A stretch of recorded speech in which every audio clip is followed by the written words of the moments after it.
Olá! Colaboração e delação premiada, acordo de leniência. Juridicamente, os termos têm diferenças, mas no final o objetivo é o mesmo: fazer com que o réu forneça informações privilegiadas para uma investigação. Há uma legislação recente, mas ainda há muitas dúvidas sobre os limites e possibilidades relativos à aplicação efetiva da delação premiada. Na Operação Lava Jato, essas palavras foram muito divulgadas na imprensa. Mas tudo isso ainda é bem novo para o brasileiro. Ouço, vejo, mas assim, especificamente o que significa, eu não sei. Para melhorar o trabalho em torno da colaboração premiada, a JUF promoveu um encontro. O assunto é importante no cenário jurídico federal do país.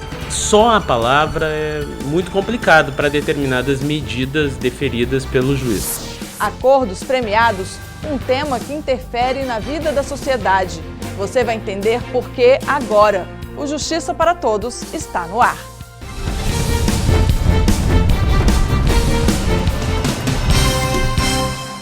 A primeira lei envolvendo acordos premiados em investigações criminais no Brasil entrou em vigor há 17 anos, mas em 2013 veio uma regulamentação completa.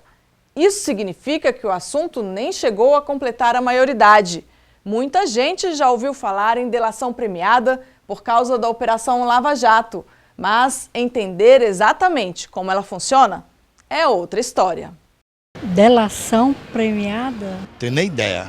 É contribuir para a justiça em prol de diminuir a pena. Delação premiada é quando ela dispõe, entrega outra pessoa, como dizer assim, em troca de benefícios. A delação premiada apareceu nos noticiários nacionais e internacionais.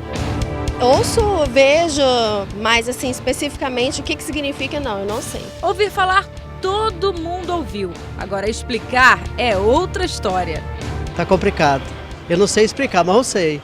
A delação premiada tem sido um dos principais meios de conseguir provas contra os envolvidos em crimes de corrupção e de lavagem de dinheiro na Petrobras. Agora, o que muita gente não sabe é que a delação é só um dos tipos de acordos possíveis para conseguir provas e informações que ajudem a polícia e também a justiça. Em 99 a gente teve uma introdução dela na Lei de Crimes Hediondos que garantia efeitos muito limitados e ela acabou não ficando efetiva ou ela acabou não atingindo a finalidade que a gente precisava. Depois, em 2013, quando a gente fez uma legislação específica para tratar de organizações criminosas, a gente criou um mecanismo mais efetivo em que a delação premiada passou a ter um alcance maior e com maior possibilidade, dando uma efetividade maior a ela. O chamado delator no processo consegue benefícios por colaborar com a justiça, mas existem algumas condições para isso.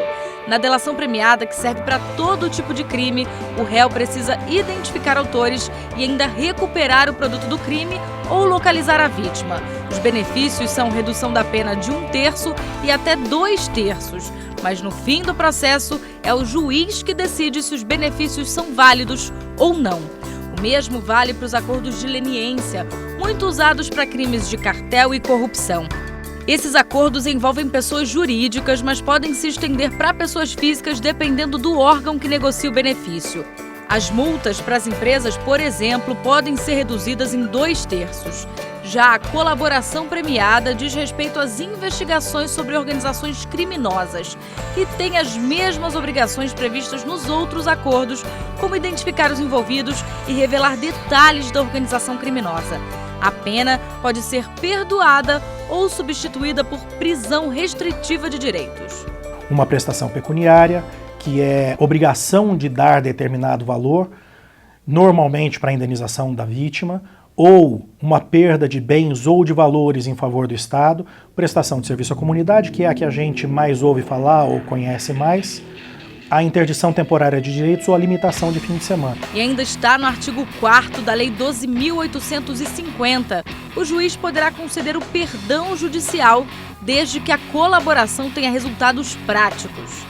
E só lá no final o juiz vai examinar se tudo aquilo que foi previsto lá atrás no acordo de fato ocorreu e qual vai ser o prêmio, daí colaboração premiada, que o investigado vai receber. Esse, inclusive, foi um dos assuntos debatidos na Associação dos Juízes Federais do Brasil. Na AJUF, representantes do Judiciário Federal, Polícia Federal e instituições ligadas à União discutiram o que pode melhorar para que a colaboração premiada represente cada vez mais uma melhoria no serviço da justiça para o cidadão. A AJUF tem por objetivo promover também o debate acadêmico sobre temas relevantes à prestação jurisdicional. E o tema da colaboração ou delação premiada é um tema muito importante. Nós avançamos muito com experiências dos magistrados, procuradores, policiais federais na elaboração desses termos de colaboração premiada. Desde o início da Operação Lava Jato até agora, foram fechados 51 acordos de delação premiada, todos homologados pela Justiça. Parte pela 13ª Vara Federal Criminal de Curitiba e parte aqui pelo Supremo Tribunal Federal. Dos acordos de colaboração que se tornaram públicos, o primeiro foi o do ex-diretor de abastecimento da Petrobras, Paulo Roberto Costa. Ele e parte da família são réus em uma ação penal da Lava Jato desde abril de 2014, quando o juiz Sérgio Moro aceitou a denúncia. Em abril do ano passado, Paulo Roberto Costa foi condenado a 7 anos e 6 meses de prisão por lavagem de dinheiro e participação em organização criminosa. Mas, com as informações passadas na colaboração premiada, apontando parlamentares que também teriam recebido propina, Costa recebeu benefício e responde pelos crimes em regime domiciliar. Nós tínhamos reuniões com uma certa periodicidade com esse grupo político, né? E essa periodicidade, então, se comentava, ó, recebemos isso, recebemos aquilo, etc. Na minha agenda, que foi apreendida na minha residência, tem uma tabela que foi detalhada junto ao Ministério Público, e essa tabela revela vários valores de agentes políticos de vários partidos que foram relativos à eleição de 2010. O ex-senador Delcídio do Amaral também assinou um acordo de colaboração depois que foi citado na delação de Nestor Cerveró, ex-diretor internacional da Petrobras. O ex-senador oferecia R$50 mil por mês para a família de Cerveró e também um plano de fuga para que o ex-diretor deixasse o Brasil. Segundo a Procuradoria, Delcídio queria evitar que Cerveró fizesse o acordo de delação. Mas depois da prisão, ele também assinou o acordo e fez acusações. Eu também tenho muitas dúvidas. As condenações criminais já são mais de 90 na Lava Jato. Em alguns casos, pessoas que foram condenadas mais de uma vez, tudo graças às chamadas delações premiadas. Eu acho que a gente está trazendo isso para o direito público cada vez com maior intensidade e nós, profissionais do direito, vamos ter que cada vez mais aperfeiçoarmos a nossa capacidade de negociação e os nossos marcos jurídicos também. E quando você se pergunta o que isso tudo tem a ver com você, lembre, o que está sendo investigado pode ser um crime de corrupção e a vítima dele é sempre o bolso do cidadão.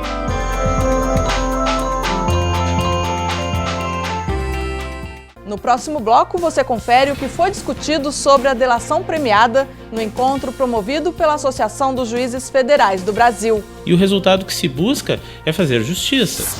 Em instantes, até já!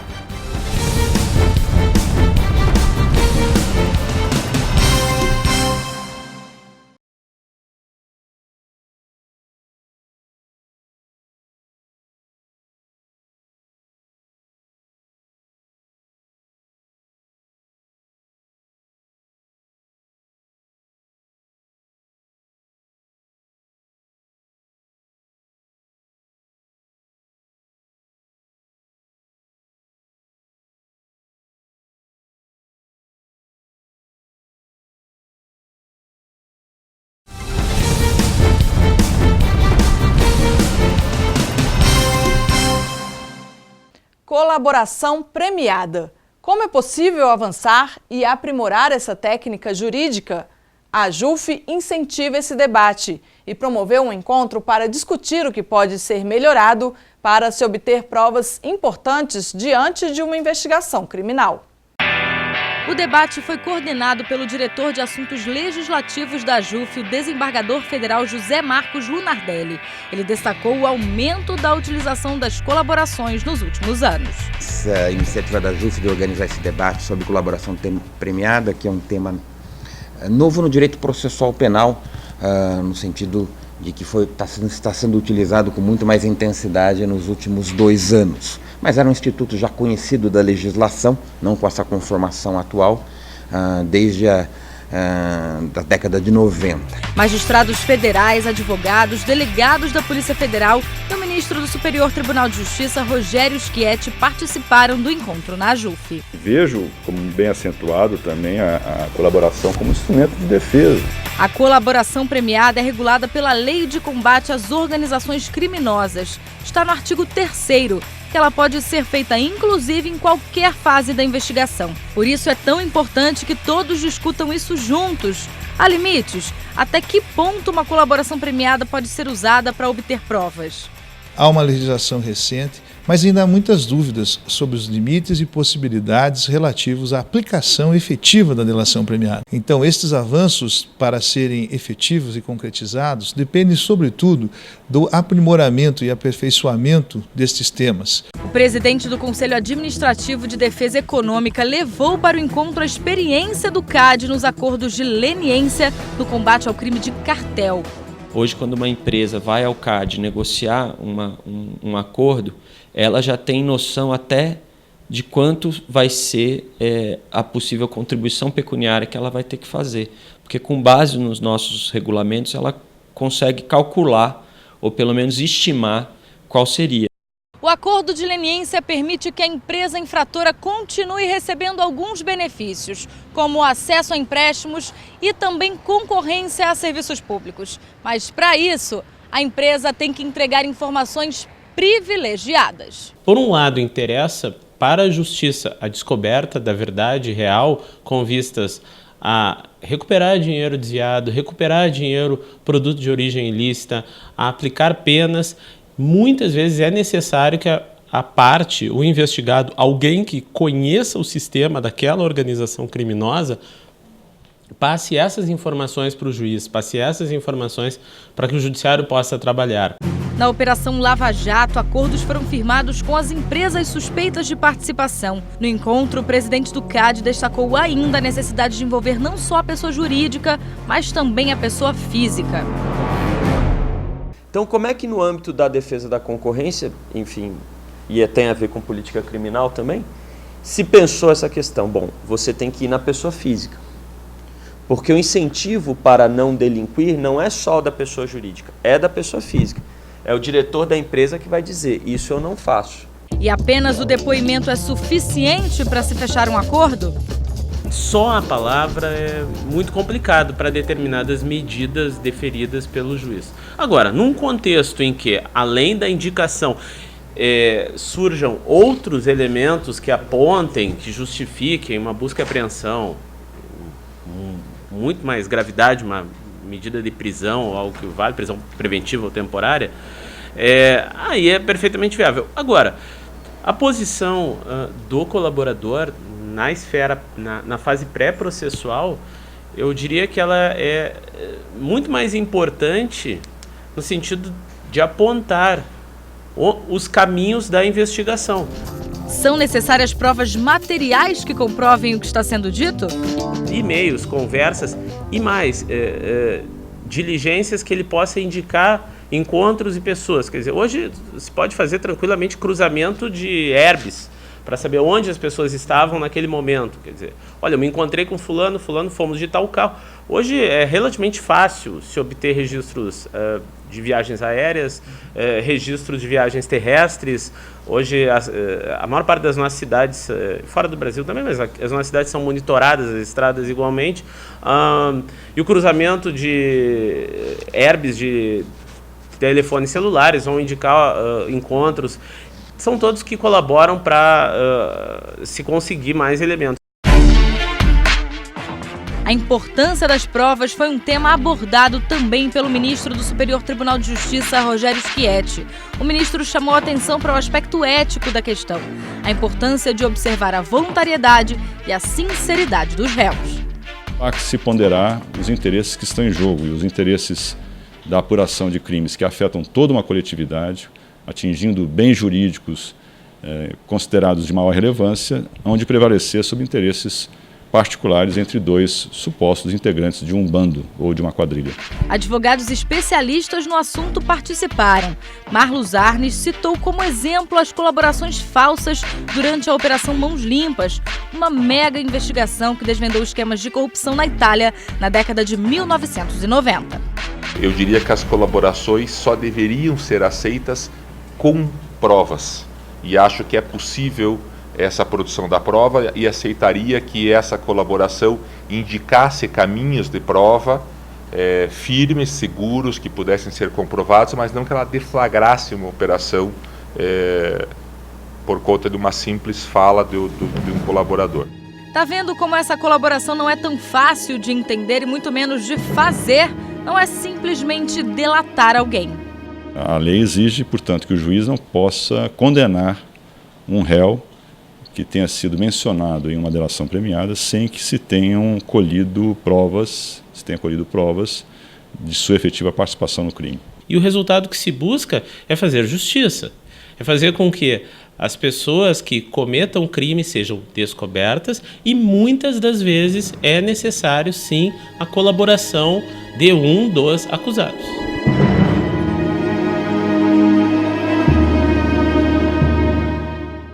O encontro para falar desse assunto não terminou por aí. Seria a prisão preventiva um instrumento de coação que viciaria a formação da vontade e excluiria a voluntariedade? Como a melhoria da colaboração premiada pode favorecer a sociedade? Quais os desafios que ainda estão pela frente? O desafio será julgar os recursos que certamente chegarão e têm chegado aos tribunais superiores. O Justiça para Todos volta daqui a pouco.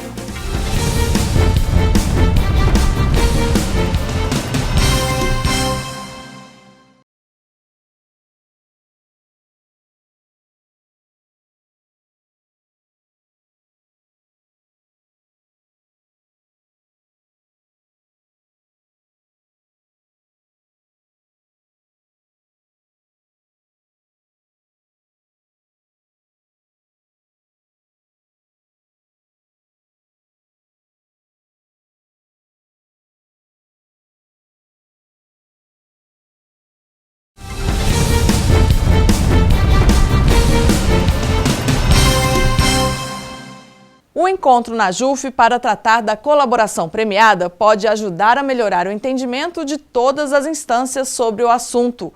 Envolve o Judiciário, os advogados, a Polícia Federal, o Conselho Econômico e o Ministério Público da União. O importante é encontrar soluções. Seria a prisão preventiva um instrumento de coação que viciaria a formação da vontade e excluiria a voluntariedade do agente ao firmar a colaboração premiada, ou não? Ou a prisão preventiva ela entra na parte psicológica do colaborador? Dá para ter uma ideia da quantidade de questionamentos. As dúvidas significam o aperfeiçoamento do processo. Quanto mais debatida a questão, mais interrogações ganham ponto final. Nossa legislação não permite isso claramente hoje, porque você tem instâncias concorrentes com problemas concorrentes de responsabilização. Afinal, são essas pessoas que usam o que está escrito na lei a favor do cidadão. Por isso, tem que haver diálogo, perguntar e replicar o que deveria e pode ser mais claro. Ela não trouxe claramente como que se dá a negociação entre a polícia e o colaborador, entre o Ministério Público e o colaborador. Um questionamento levantado pelos participantes foi a redução da pena. Qual seria o parâmetro? Por exemplo, a redução de 2/3 significa muita coisa quando comparada a uma pena de 5 anos de prisão. Mas se a condenação chegar a 30 anos e a decisão do juiz for para redução de apenas 1/3, isso significaria bem menos. As previsões dos acordos que pelo menos nós firmamos, há uma previsão de que se a quebra do acordo é por ônus da parte colaboradora, a prova pode ser utilizada. É claro que isso enfraquece um pouco a credibilidade daquele colaborador, mas as provas podem ser utilizadas porque efetivamente seria uma quebra de contrato causada por uma das partes, então ela fica com ônus e sem os bônus. Segundo os advogados, no caso da delação premiada ou de um acordo de leniência, o réu saberia apenas no fim do processo, quando houver o julgamento, se o acordo valeu mesmo a pena, seja para prisão ou multa. Em regra, o acordo não trata da pena, ele trata de redução de percentual ou de uma fração da pena. Então eu vou reduzir 2/3 da pena, vou reduzir 1/3 da pena.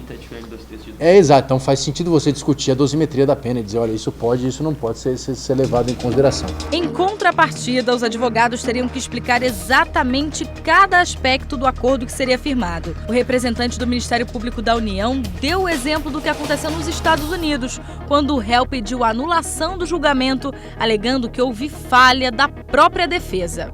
O acusado alegava que não podia a sua condenação prevalecer porque a oferta que lhe foi feita de colaboração premiada no momento próprio do procedimento criminal americano não foi devidamente explicada a ele e teria havido uma ineficiência da defesa.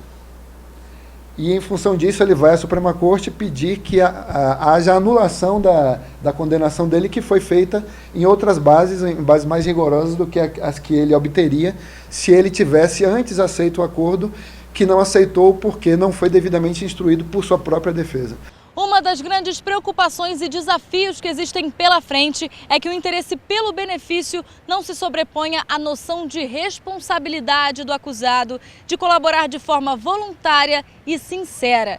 Isso contribui para um depoimento verdadeiro e, consequentemente, para que o trabalho de todos os envolvidos não seja em vão. Os requerentes reclamavam de um aspecto que tem sido objeto de preocupação também de quem tem estudado o Instituto, que é a participação da defesa nesses acordos de colaboração premiada e a existência de uma defesa efetiva e um outro aspecto, um aspecto fundamental no caso, que é a voluntariedade da participação do indivíduo no acordo. O delegado da Polícia Federal apontou algumas medidas que podem facilitar a investigação antes que o caso chegue à Justiça Federal.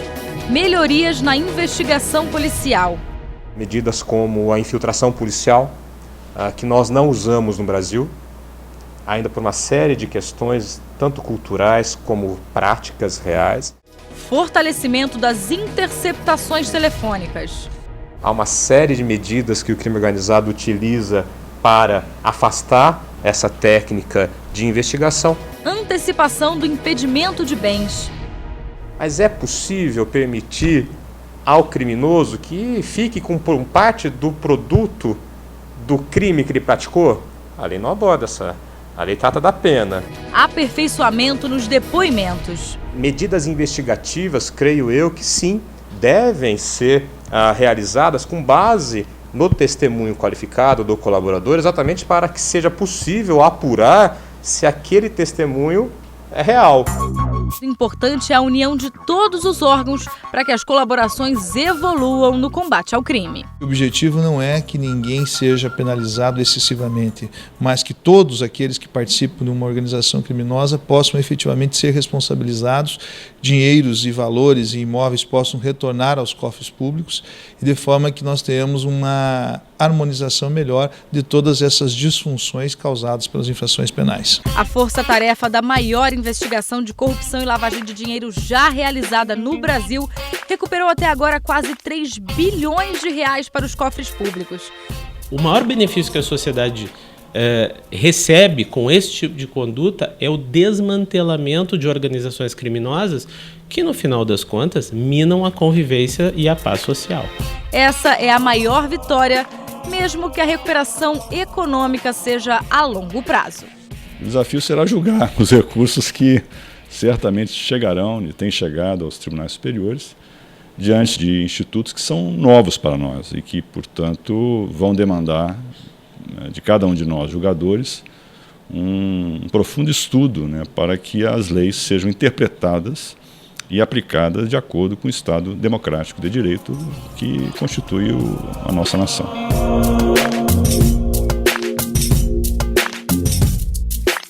E o Justiça para Todos de hoje termina aqui. Participe do programa e envie sua sugestão para imprensa@juf.org.br. Você também pode assistir ao programa pela internet, na página da JUF ou no canal da associação no endereço youtube.com/tvajuf. Obrigada pela sua companhia.